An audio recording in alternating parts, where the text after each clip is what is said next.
Hello. First, thanks very much to Xavier and Bertrand for inviting me to be part of the first conference meeting here in Hong Kong. I'm really glad of being part of the Global Editors Forum, and I'm sure it's going to be a big success. So we are talking about mobile news gathering and about news gathering, no? itself. So we have three excellent speakers. Introduction, and then I'm going to ask for them to make a short presentation, and then we go to the discussion, okay? So news gathering is the process of collecting and reporting the news. Technology and mobile technology has essentially democratized this process, allowing individuals the capacity to report information anytime and from almost anywhere. A new technological news gathering phenomenon exists today. The Arab Spring giving rise to the Egyptian Revolution and Libyan Civil War, and now the Occupy of Wall Street are examples. Social networks such as Facebook and Twitter have been instrumental in revolutioning the way news is communicated, skirting censorship. Besides the tremendous technological progress, there are still many active discussions and many questions in the air. No? How to become a multi-platform journalist? Should social media news gathering be regulated? Should this regulation be different than one used in traditional journalism? Why or why not? If so, who should regulate it? We have three excellent speakers here that will address and define what news gathering and what mobile news gathering is today.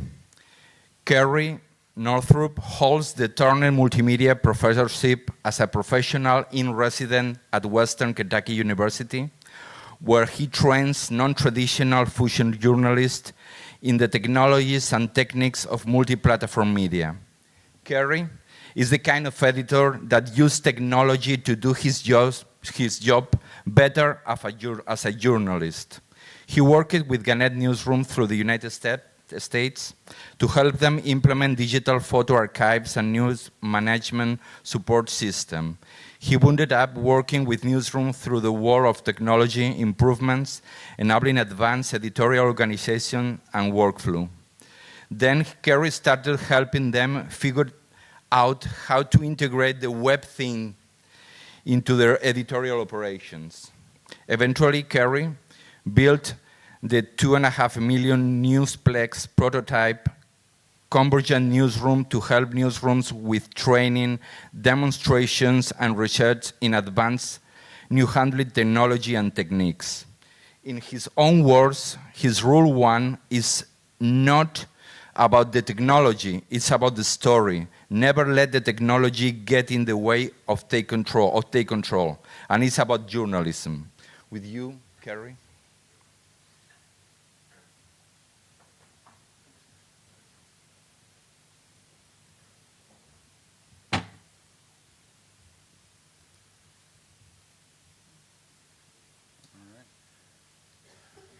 I want to thank GEN for not only having me here, but also having my team from Western Eye Media, who are the folks walking around with the little flashy name badges. I'm sure you've noticed them. And despite what the nice lady said this morning about entertaining them, I'd actually appreciate if you didn't feed them while I'm trying to keep them working back there.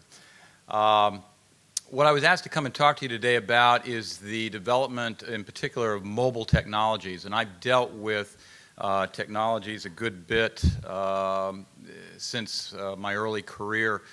This story that I was telling my colleagues the other day was how one day I went to work at a newspaper in Vermont, and it was my job to pay all of the correspondence that we had around the state. And so I pulled out my green ledger and my handheld calculator and proceeded to spend a whole half a day doing this administrative number crunching and not getting any journalism done. And then I go home at night and I get on my Mac plus at the time and balance my checkbook in 15 minutes. And it just didn't make any sense to me that I walked into the newsroom and stepped back in time 10 to 15 years in the available technology to me.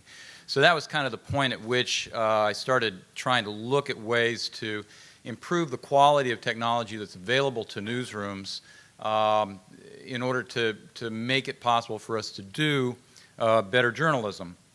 I got my little button here. One of the projects, I'm pushing it.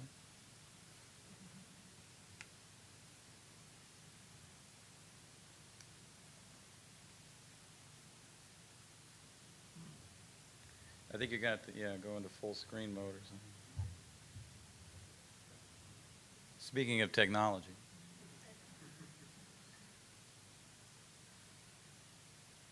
There we go. Anyway, one of the projects that I have been doing for a lot of years, more than a decade now, is called the NewsGear.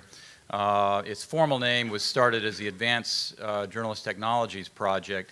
It started back in the late 90s when a lot of newspapers came to me. I was working at the time for IFRA, now part of WAN IFRA, and they would come to us at this time when they were starting to ask their journalists to do a lot more than just the one job that they had been trained to do, rather than just write or just photograph. And they wanted them to start getting into the multi-skilled efforts, and they were asking what kinds of equipment did they need to buy for their people as they sent them out on these tools. And that's kind of where the NewsGear happened. We started evaluating. It was primarily I started evaluating technologies and trying to figure out what's the best things to get for a modern, mobile, multi-platform, multi-skilled journalist. This was the first NewsGear kit that we put together in 1999. It cost, I think, $10,000 US.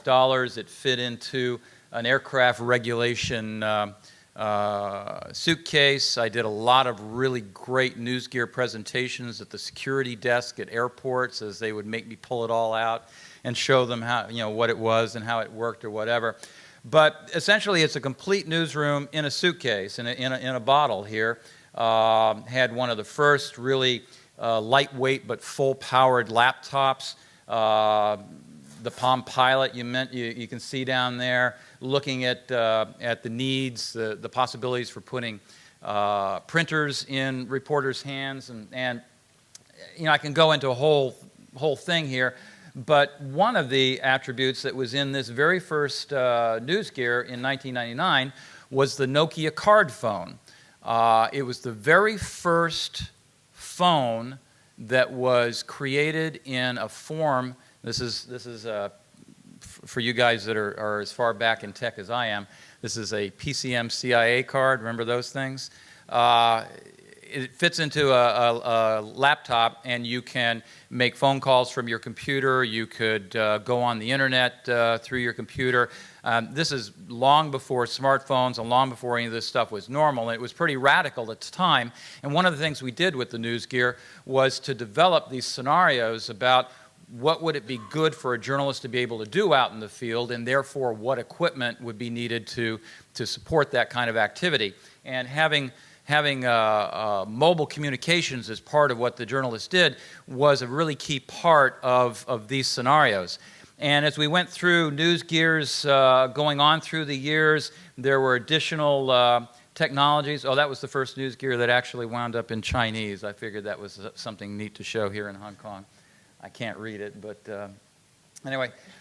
We did a series of NewsGears every year looking at convergence technologies. Here's a laptop, the IBM ThinkPad that was connected to a crosspad that you could write on, and the notes went into the computer. But a lot of these also wound up having mobile. This was like the big project, the Newsplexer that we built, that a lot of the technology went into. Oftentimes it was small projects. or small size kits looking at the latest technologies each year and what could enable journalists. But we even went big one year and decided to see what we could do in the way of outfitting a car. And even this was built around the availability of mobile technologies, because that black fin thing there kind of in the middle on the right side is actually a cellular antenna, and what we designed here for a total cost of about $8,000, not counting the car that Volvo gave us, was essentially a complete mobile media hub that a journalist could ride up to the news scene, hop out, and it would be a mobile hotspot and connect them to the local broadband networks and things like this. This was a year in 2008 when we actually started looking at building an entire, this thing has a, oh, it does have a, great. We looked at building an entire part of the NewsGear around what kinds of accessories could we add to a mobile phone. And what's interesting is it was right after this that Reuters came out with its mobile news kit for reporters built around, I believe, that same N95 phone. And then the latest NewsGear, 2011, which again has a mobile component to it. The key thing, though, is it's not which phone we pick, although I'll show you what that is in a second. It's what we learn about what journalists need in the way of mobile technology. For instance, when we did the initial NewsGear and we started studying laptops, we studied what is it that makes a laptop acceptable for a journalist out in the field. Is it having a 15, 17-inch screen, which is what we all coveted way back when in the early days of laptops? It turned out not. They were more than happy with 12 to 13-inch screens. What was more important to them was a laptop that didn't weigh more than about 2 kilos. That seemed to be about the tipping point of it. Got over about 4.5 pounds. All of a sudden it became too heavy and they tended not to carry it with them. And keyboards that were at least 92 to 94% full-size keyboards. These were the more critical things when it came to picking a laptop for them. So we started asking the same questions a few years ago about what makes a mobile phone an ideal piece of kit for a mobile reporter. And before I show you, unfortunately the way the slides go here, they're all on PDF, so I don't have these nice transitions to show you things. But let me play a little experiment here. Everybody who has a mobile phone that they think is a really great tool for mobile journalism, take it out and hold it up, and we're going to see if you wind up not being in that case. Just, you know, if you want to get into the game here, I'm sure everybody has oh, 2 of them in your hand. That's double-fisted journalism there, okay? All right. If your mobile phone, now you're not too many people playing along here. Okay, very good. Thank you very much, Steve. If your mobile phone does not have at least an 8-megapixel camera in it, put your hand down. All right, there you go. If your mobile phone doesn't do wide aspect video, 16:9 video, put your hand down. Very good, okay. If your mobile phone doesn't record audio in WAV format, uncompressed audio in WAV format, in addition to MP3, put your hand down. All right? If your mobile phone does not have an external microphone jack, put your hand down. All right. I mean external microphone where you can plug it in and listen, okay? If your mobile phone doesn't have both Wi-Fi and Bluetooth, put your hand down. Very good. If your mobile phone does not have a way of removing a memory card or connecting your phone directly to a computer to offload files, put your hand down. Yeah, you got to put it down. It doesn't work that way. It doesn't work. That's oftentimes like where the iPhone tends to drop off. All right. Anybody who still has their hand up, what kind of phone you got there? Oh, very good. All right. That's actually what we chose. When we started studying what makes a mobile device useful for the mobile journalist, these are the things that we wound up coming up with. It was not whether it has an app on it, that didn't turn out to be the big priority. Obviously, it's got to have good basic phone functionality that you can get clear calls on it and has the right frequencies for where you're going to be. But when you're working with mobile phones with small sensors, you need to have at least 8 megapixels of resolution because of the fact that it doesn't have optical enhancements on it, optical zoom. So you got to have enough resolution in the sensors in order to be able to take an image that you can then use, hopefully in print quality. You know, it's about doing it for multi-platform, not just taking it and expecting the only place you're going to use it is the web.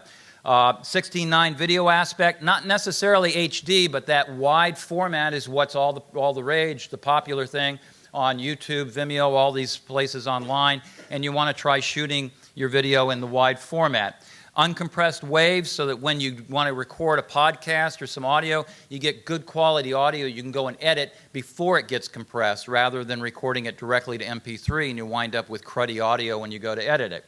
An external microphone jack is a killer for a lot of handsets. You can't do decent audio without decent video without good audio. Anybody who knows video knows that audio is like the most important part of video. And having the ability to plug in an external jack is critical. Also, the ability to easily get files off of it. So many phones, you can't get the file off other than by maybe emailing it to yourself, and that's just not a very effective way.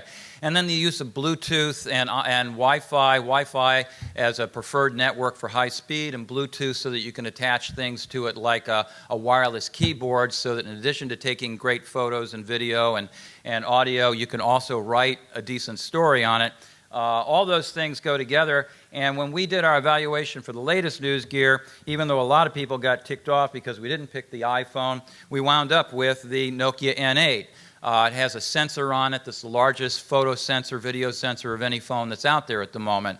But once again, I'm not here to sell you Nokias. What I am here is to make sure that when you pick equipment for your crew, for your newsroom, for yourself, that you pick it based on the factors that are important, not whether it's the niftiest thing out there and everybody's got one and I want one too, but whether it produces the media that you're going to need in order to be able to use that in your various publications. What we have resulted or found out of all this, a set of recommendations here. One is we actually recommend, I've done this with many, many companies around the world, we actually recommend that publishers and news managers at TV stations, anybody else that's involved in these things, actually consider providing a handset to your staff. This day and age, it's like giving them a computer, giving them a pencil. It is such an essential core tool in their job. And then once you give it to them, give them some training in how to actually use it. Now, here's the kicker thing, though. A lot of people get all hyped about the mobile phone and say, hey, I don't need anything else, just the mobile phone is going to do it. And that's the wrong attitude also. What we really stress is don't let the tech drive the train here. It's a great tool to have if I'm walking down the street and news falls in front of me and I have nothing else, I've got my mobile. If I give all my reporters mobiles, I know they're always going to have them with them. Even if they left their wallet and their girlfriend at home, they usually got their mobile phone with them. News happens in front of them. They've got the ability to capture it and to call me and let me know that it's happening until I can get somebody else out there. I would never suggest that you're going to go out knowing that you're going to shoot a video of the president or take pictures of the next Nobel Peace Laureate only with a mobile phone. Take the equipment that's appropriate for the job. But if you happen to be out there and that's what you have available, then that's a great tool to have. And then finally, reward your staff for actually using the technology to get coverage that is immediate, which is the advantage of doing it on a mobile phone. We've put all of the NewsGear stuff together on a website that explains the different things that have been picked over the years and the backgrounds of them and costs and things, how they all integrate. It's at newsgear.info. And just as a last little bit here, I was just going to show you, this is how far you can go with it. You can take, an inexpensive little $9 handle here. You pop your phone into it, throw a shotgun mic. This is an El Cheapo. I had it in my luggage. Plug in for your shotgun mic. And now what I can do is go ahead and pop up that website there for me, Antoine.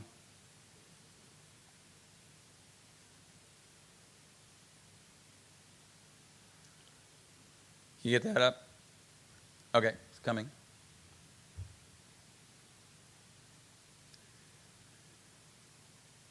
There we go.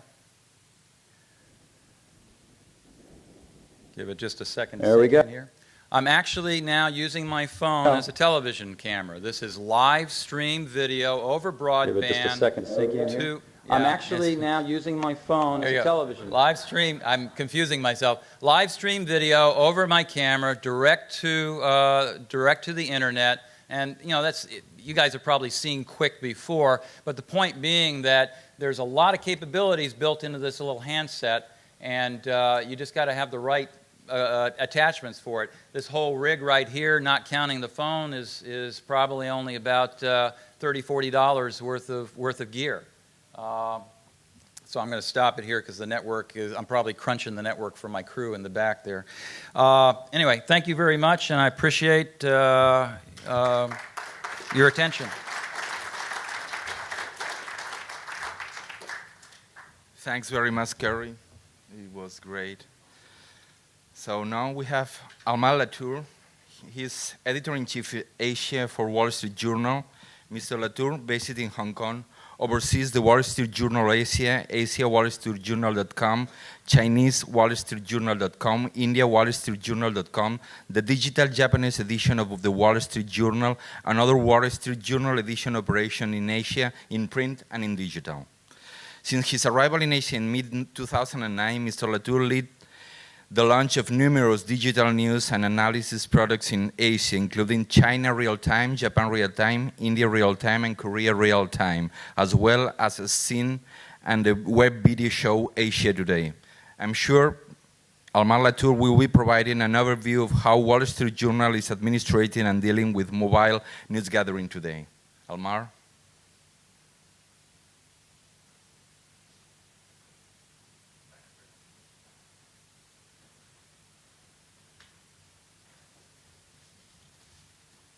So I guess I'm going to press delete on my presentation because I don't have the Nokia N8. I have an iPhone 4. Mobile. We'll go into some brief slides in a minute. Mobile is probably the force with the greatest impact on our newsroom right now, and there's so many forces at work. In brief, my view on mobile is that everything that can be mobile will be mobile. By and large, I think it presents a phenomenal opportunity for media organizations and individuals, and it ranges from reporting to publishing, and I'll walk you through some of that. I think regardless of what kind of phone model you have with you, the most important part is that you have one with you. Just this morning at the news meeting, we were talking about assigning a story or a reporting assignment to a reporter in a faraway place, going to some industry conference, and we wanted to get video footage, and we asked if we'd send a camera crew with him. We have a professional camera staff, and they hadn't thought of it, but the reporter had the iPhone in his pocket, and so it was quite easily addressed. You can go, Antoine, to the first slide. Mobile news gathering for us, and that will pop up in a second, I hope, has become a real factor in how we collect news and how we present news. And thinking about it a little bit, there are several categories in which reporters, I guess I can press the button myself as well here. Something happened. Okay. Merci. Okay. Let me adjust that. So the categories in which our reporters are collecting news mobily, you can see over there. They don't represent all, but at least some. Rapid response, I think, is perhaps the most important one. The top one is from a reporter in Australia who happened to be out to lunch, literally, and he spotted a protest while eating a sandwich, and he realized that the protest actually had something to do with one of the stories that they had been covering. He went out very quickly, got the phone out of his back pocket, shot some video, and immediately after that popped it out onto the screen. We connected it to a bunch of stories related to it, and so the story got enhanced and became richer. The second category, a reporter's notebook. I increasingly feel that reporters are using the cameras that they have available to them with their mobile phones equipped with cameras as notebooks. The example here, you can check it out yourself on WSJ.com, is one of our reporters, Charles Levinson, went after Gaddafi was captured, traveled the trail that the forces that captured Gaddafi had traveled, and he went out with his fixer and with his companion, put an iPhone on the dashboard and basically put together a mini documentary showing how the story came together, how his own story came together, but also gave a background on how the Gaddafi story had evolved. Another one right here is commentary live to video. I mean, if it's planned, there was obviously we're in the midst of a financial crisis. When stock movements are particularly high, it's very good to capture the mood of investors and others. And again, this happens to be the same reporter, Jeffrey Rogoff, went out and interviewed participants out in the market, and also created an instant document, if you will. Just to give you some idea as to how we prioritize this, we have, as a large media organization with about 2,000 reporters and editors worldwide and represented in many, many countries, we have a professional video staff, and we have editors video editors who are available in all continents. But we've also, and every bureau of the Wall Street Journal is equipped with cameras. Pretty much every bureau is equipped with cameras. But in addition to that, we want to give the reporters the freedom to take in that news in the manner that I just described, and we have about 60 iPhones out there right now, iPhone 4, and the results have been quite good. We're quite happy with the quality and the volume of the segments that we're getting from them. I guess in a broader definition of mobile news gathering, so one is the reporting itself. The second, I would argue, is almost self-publishing from reporters while they're out reporting a story, and that's obviously done through social media. I think the best example that we've come across of that is during the Fukushima disaster, the triple disaster in Japan, where our reporters went out thinking, they went out in their business clothes and some in high heels, thinking that they were covering the result of a disaster, but as they came closer to the hot spot, realized that they were actually in the midst of one. And what was remarkable is that because they had this mobility, they were narrating that evolving story, and they were interacting with readers and with editors, and they were also taking in a lot of information from the outside world, and that helped shape their story. We'll see many examples of that, I think, down the road. And then third, I think the tremendous opportunity that is there for all of us is that the audience is now mobile. And that's obviously known to all of you, but it's really profound. And I every day my surprise with that grows. Not only are there so many different devices, but the numbers in which people are actually accessing, certainly the Wall Street Journal's news, but also that of many of you, really, really staggering. And it is changing something both in the way that we report, but also in the way we can reach out to audiences. So for starters, very, very important here in Asia, but also around the world, mobile can be much more local, more easily. So we can target readers in different markets. Mobile is available where print very often isn't, and even where wired internet connections aren't available. And as a result of that, by catering to that, we've seen our audience grow in many markets. The Journal, just to give you an idea, has now nearly 2 million iPad app downloads and roughly 250,000 downloads of our Chinese language iPad app alone. For iPhone and for other apps, it also runs in those kinds of numbers. And so I think this will impact our ability to reach larger audiences, to monetize, and to tell stories in a remarkable way in time to come. So I'm going to leave it at that. I'm sure you'll have lots of questions, but thanks very much.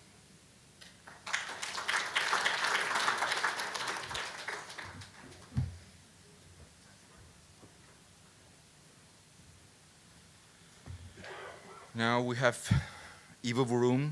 Burum Media is a producer of innovative content for television and the corporate sector. Ivo Burum, the director of Burum Media, is the mainstream television producer, journalist, and executive producer who has been empowering citizens to make content for TV for over 30 years. In current affairs, Ivo worked for two of the world's leading series, Foreign Correspondent and 60 Minutes, and has an extensive experience producing internationally in over 40 countries.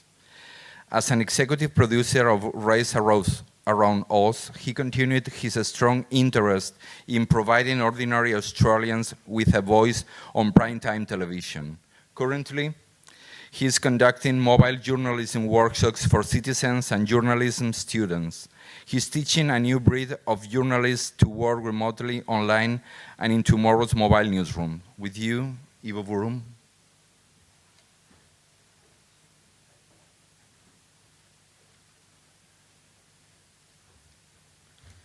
Let's hope I can get this going.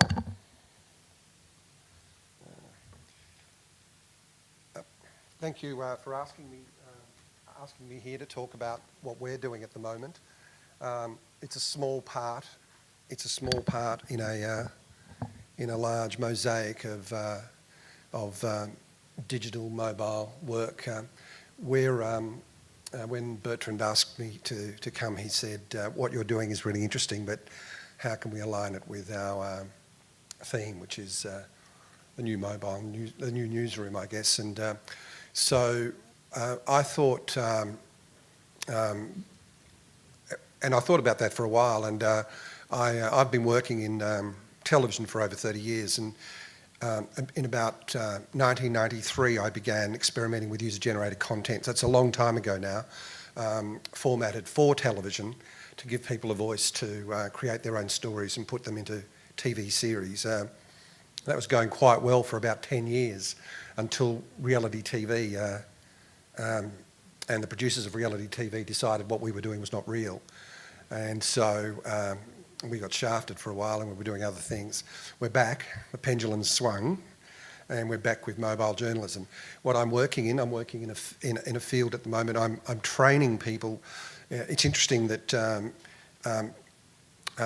Kerry told us that we needed to have the right phone, and which is true, we do. And Almar said that we actually need to have one, which is true, we do. But we also need to know how to use one and what we can use it for, and that's what we're doing. And so what I'm going to do, because we're running out of time and a lot's been said, I'm going to show you a little 2-minute film about what we're doing. You can decide whether that's journalism, and you can decide whether it's actually worthwhile, a worthwhile project. But we're rolling out mobile journalism projects all around Australia and to a variety of people. When we're actually training them, that's the difference. We're actually working with them to teach them how to construct stories, okay? So, and I think that's key to where we're all going. That's key to creating a new breed of journalist, a citizen journalist who actually knows how to make stories. Someone that might be able to go up to the VJ people and say, hey, I can do something for you, or feel confident enough to send their stories up online. So I'll show you this little 2-minute thing, and then I'll just talk for a couple of minutes after that and get off. In February 2011, in remote northern Australia, Interior design, arts and an craft. innovative mobile journalism program The Catholic nuns have always been part of our life. gave a group of Indigenous people living in isolated communities every Monday to Friday. the technology and the skills to enable them to tell mobile stories Enjoying motorsport Malang. from their own perspective. It'll be proud of Mum and Dad. The program was called Anti-Mojo. The Anti-Mojo pilot program was developed because powerful new media technologies may be one way to help Indigenous communities become less marginalised. Editing the stuff, what is a little gadget, you can do it by your hands, you know. Xavier has been here for 3 years. Or maybe you can go out fishing and just do the editing while you throw the line. Yeah. I'm taking part in the Anti-Mojo. With help from trainers Make the wide shot smaller than the gap. and community support people, the team was quickly walking away and leaving the editing in their hands. You can move it left or right, okay? Plus, video. But this little gadget, you can do everything, you know. Just like that, you know, just snapping the finger. Bang, you can do it. Stories edited and published by the Mojos on the World Wide Web. What's your name? My name is Helen Brown. So what is your name again? Yeah, Evo. What's mojo means? Mobile journalist. What is your name? What's your job? Journalist. Is that something like news? We teach you to make your own stories. So if the news people want some stories from here, they might come back to you and say, hey, Gerald, can you get us a story? And that's what all 9 Mojos were doing day and night for 4 weeks, right across the Northern Territory.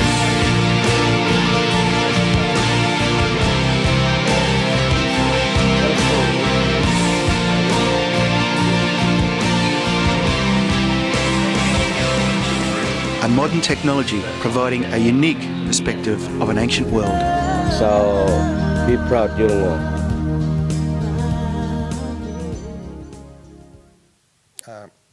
I know, I guess...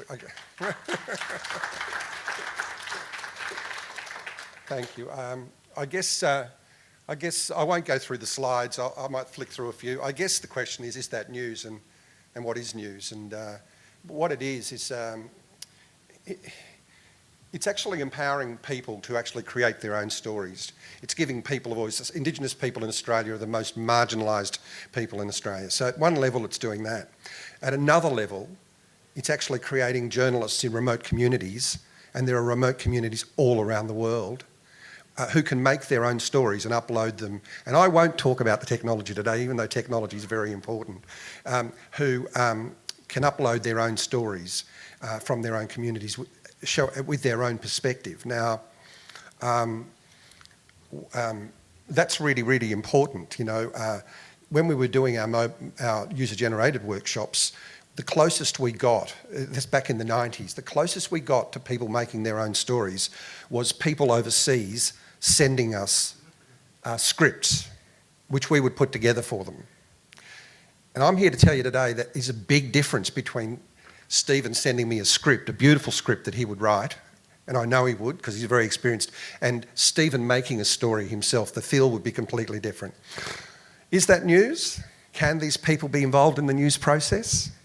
Well, we wondered actually. We wondered how we were travelling. We all like to understand how our training, our methods are working. So I'll just try and find, I won't go through all this because people have talked about this and it's all a little bit different. But I'll get to a point here. This is the project. You can find information about the project at these websites where you'll find a half-hour movie about the making of in case you wanted to do something like it. You'll find a whole lot of videos. But that's kind of where, that's the answer to, are these kids going to be journalists? Are these guys going to be doing some journalistic work? Recently, to try to get some exposure for the project, we entered a whole lot of their films into a festival. Somehow, they made, 4 of the films made it to the last 20, and these 2 guys won the 2 major awards. They'd had 2 weeks training and they were competing against professional people. So in a sense, that's one part of the jigsaw. That means that the training is working. After the awards, there was a news story, and that's now generated an interest from the ABC, and all 9 of the Mojos are now going to be working for the ABC as stringers from their communities. So what we're doing now with the project is that we're actually going to set up a national network. And I know people are doing this everywhere, but we're going to set up a national network. We in Australia at the moment have our national broadband network is going to be rolling out, which is going to make telephony and running around with video online really a lot easier than it is at the moment. So that's where this whole process is going. So I won't say anything more. I think that's kind of explained what we're doing. I can provide a lot of information on the technical aspects of this, of uploading. We were using 3G to upload from remote communities, so we can talk about all that. I think the big question we have today is whether or not we're going to go to a gym and roll around on the floor looking for our Pilates core to create a whole lot of Johnnies, right? Or whether we're going to ask people out there to actually create their own stories and embrace that, teach them how to do that, step back and embrace them so they can be part of the dialogue that's going on in the dialogue we're having today. That's all I have to say. Thanks.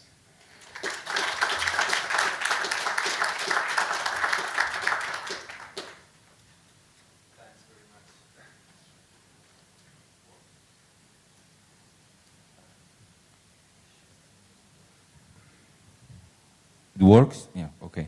Thanks very much, Ivo. Okay. I'm pretty sure it's easier to convert an ordinary Australian into a mojo than a traditional journalist from a newsroom. But this is a question. It's possible? Yeah, well, I can talk about that actually. Is that right? Can you hear me? In 1998, I was an executive producer at the ABC. And it was the time when we were multi-skilling. We were embracing the digital age and we were beginning to multi-skill. Well, that was the instruction. And it was very, very hard to get all my journo mates to, oh yeah, mate, that's all really great. I know what you want to do. Let's go to the pub. They saw it as a lose-lose situation. If I do it and I'm good at it, then that'll mean somebody else, that means that it's actually doable and someone else can come in. You don't need my 30 years experience. And if I don't do it, they'll get somebody in to come up under the back of me, right? We recently interviewed another 20 journos, and that's kind of 13 years later, and the attitude was exactly the same. So one other reason why I think it's important to train citizens, but train them properly so that they can tell stories, because we believe in the craft. You're not talking about controlling their views or controlling them, it's just training them in the craft, is because they will do it, and they will do what's needed to be done. They will multi-skill, and they'll be the journalists that you'll use in tomorrow's newsroom, the newsrooms that we're all talking about. Okay, thanks very much. And for you, Kerry, that you also work as a professor and a trainer, we also want to know the most important things for integrating and to transform the traditional newsrooms into the future newsroom. Oh. Well, I've spent a good bit of my career working with newsrooms around the world to help them make the changeover, and I hear the same thing you hear, the common wisdom that journalists don't want to change, and that publishers are always complaining that that's the part of the newspaper, for instance, if it's a paper, but the same arguments I hear them in TV stations, wherever else, that it's the journalists that are holding things back. And honestly, my experience is that that's not necessarily so. I think there's a little bit of stereotyping going on there. What I tell the publishers and the station managers is they got to remember they hired these people as journalists because they have a skeptical nature. When the mayor says we got to raise taxes, or the police chief says the arrest was justified, they say, yeah, are you sure? Why? So when somebody walks into the newsroom and just sort of announces nilly-willy, hey, we got to change what we're doing, and here's how it goes, they ask some serious questions. They're looking for a more thought-out, better implemented plan that, frankly, a lot of news organizations put forward. Now, I don't think it's hard today to convince any journalists that there's a need for change. 5-10 years ago, it was a little bit harder to convince them that there was in fact a need. I think it's pretty obvious now. But they're still looking for a thought-out plan rather than just a batch of management consultants coming in and deciding we're going to move the chairs around and give everybody different titles and call it a multimedia newsroom. What they're looking for is a commitment to things like training, to things like a real appraisal of the workflow, so that the quality that differentiates what we do from what the average person with a mobile phone who happens to see something on his way to work does. The fact that we go after it with a certain mission, a certain set of production values, and a certain set of ethics, I think is what sets us apart. They want to see these things being maintained in this change process. You do that, and oftentimes I find that you go to the journalist and you say, hey, it's going to help us do a more effective job of storytelling, interact with the audience better, and they're on board with that because they all want to do effective journalism. Thanks. And for you, Almar, you were talking about the social media, and this slide with a lot of quotes.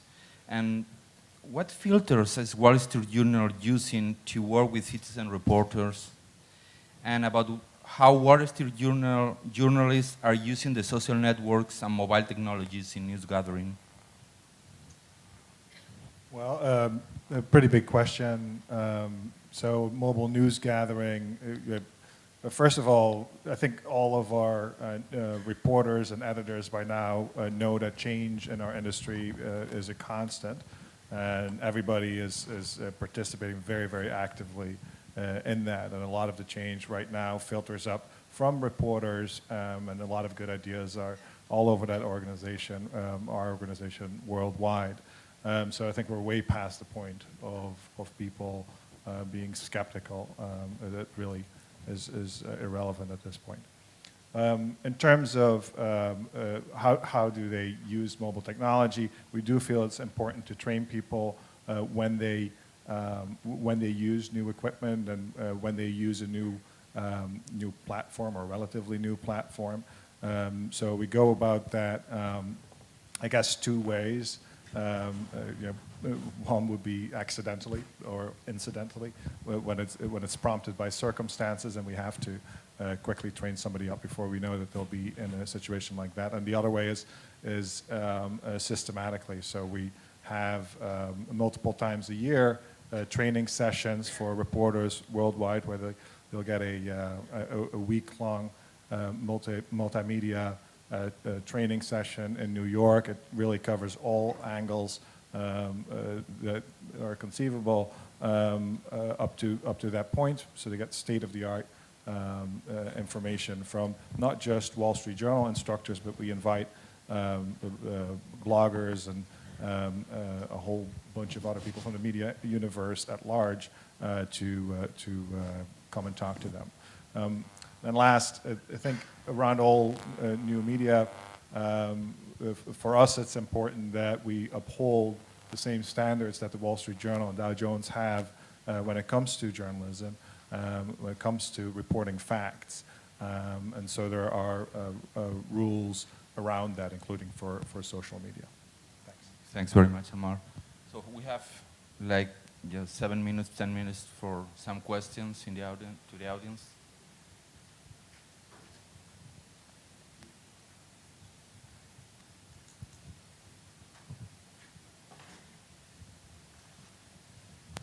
Hi, thanks. One for Kerry. There's which organisations or newsrooms have actually implemented the system well, in your opinion? Ask that again, I'm sorry. What newsrooms have actually implemented that mobile journalism system, in your opinion? The technologies? Yeah, and done a good job. Well, it's being used all over the place. I mean, like, I get phone calls 2-3 times a week from, actually, interesting enough, over the past couple of months, it's been a lot of TV operations that have called me. They're wanting to equip their journalists with mobiles that'll do broadcast quality video, and they're looking for those types of tools. It's really hard these days to find an outfit that isn't branching into this area. The question becomes how seriously they're undertaking, like I said, the training component. That's often what misses, because what they do is they say, hey, wouldn't it be neat, let's give everybody one of these if they agree to buy them. And then they just say sort of like, go out and prosper, go out and do it. And it's a fairly typical thing in our industry that training tends to not be on the high priority. And I try to encourage them that, you know, for every $8 they spend on technology, they need to spend $2 on training at least.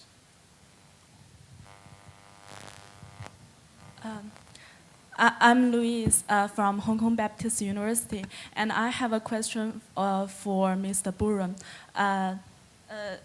My question is, how do you promote all the works of modules? I mean, is there anyone specially in charge with the promotion of the website? Yeah, okay. There's a whole bunch of websites. Thank you. There's a whole bunch, and that's kind of a really important question, I think. There's a whole bunch of websites. The one that you saw was funded by the Australian government, and so it's looked after by them. They don't promote it very well, but we have now begun promoting it. But what we're doing with those people now, the Mojos in the Northern Territory, is that we're setting up a new website where they will be able to, now that they're going to get work as Mojos, we're setting up a website where people will be able to contact them and ask them to make stories. They'll also put stories up on that website. That's the first step. But I mean, I think Mojo is much bigger than that. I mean, whilst I'm teaching,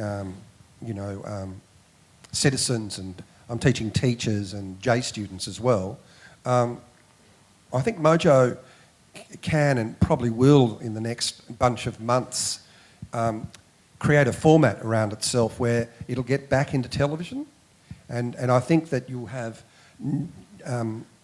units within a television network who will be broadcasting formatted Mojo work, which is what we were doing many years ago with the self-shot user-generated content work. I think that's the next stage. I think networks need to embrace it, and it's a way of promoting the work. But like any journalist, I guess you want to promote the journalist as well as promote what they're doing, right? And that's the way to do it. You have to actually put it into the public sphere, and the networks need to embrace it. I think that's the next step.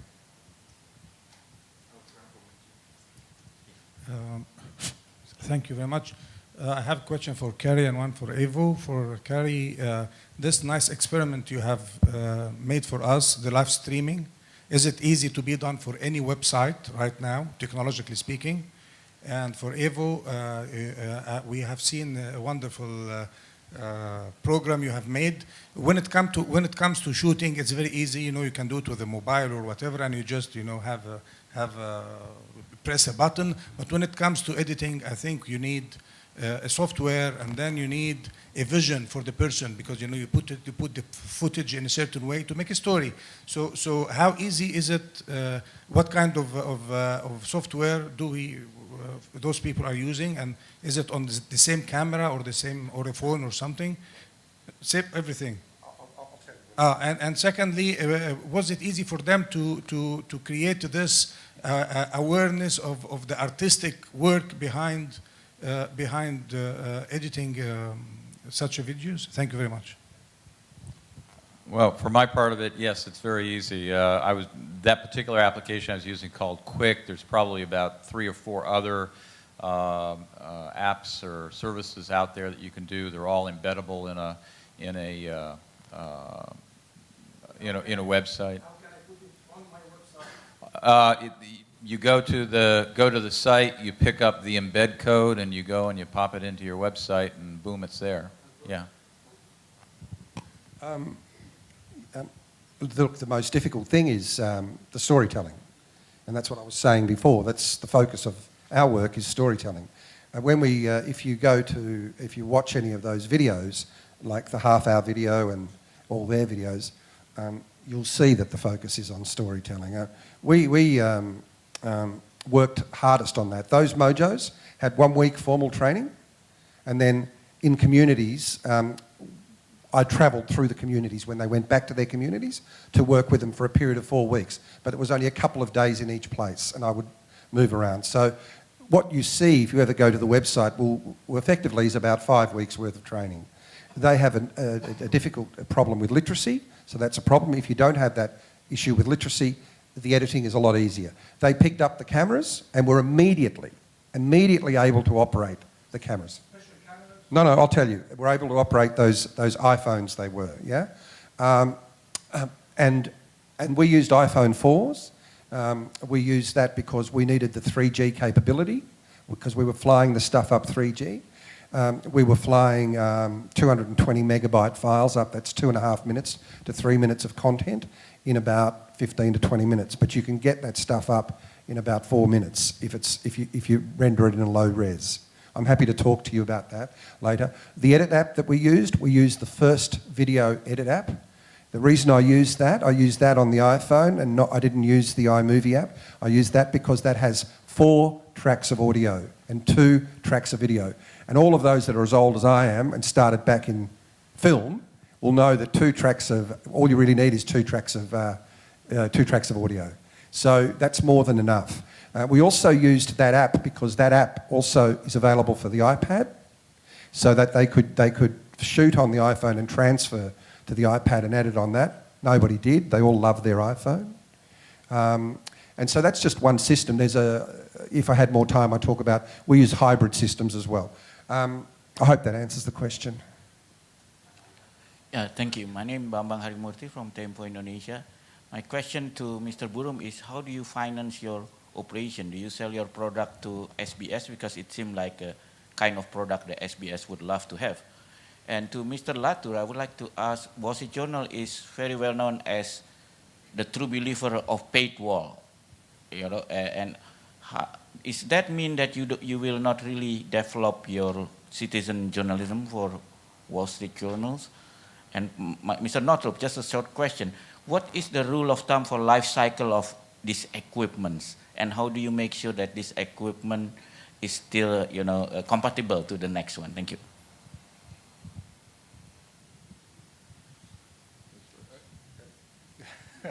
In terms of paywall, yes, we do have a paywall And video, for the moment anyway, operates outside that. So yeah, that's what the situation is like right now. I think our view is that as much as possible should be paid for, because we do believe that news has a value. We fund it various ways. The government funded some of it. The government will probably fund some more.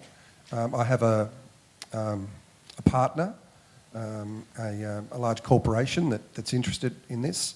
The Department of Education in a number of states is involved, because really this should be going into schools to start with, so that Mojo training happens from a very early age, and then by the time they get out of school, they already can sell stories to everybody. So, and of course, once it becomes popular, which it's just starting to do in Australia, lots of stories on the news, what will happen is we will begin to format, and we're working on that right now, we will begin to format this to work on television in the way we did with DV cameras years ago.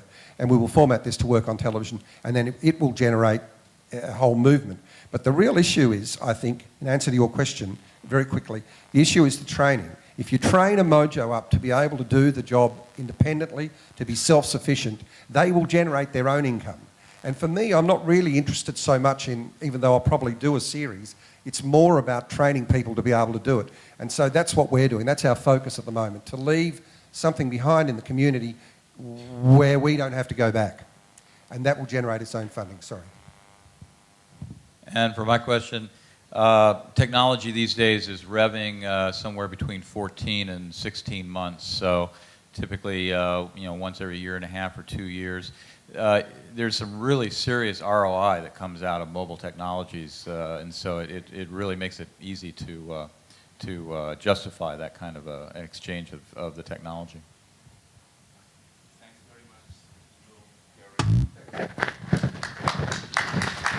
Thank you.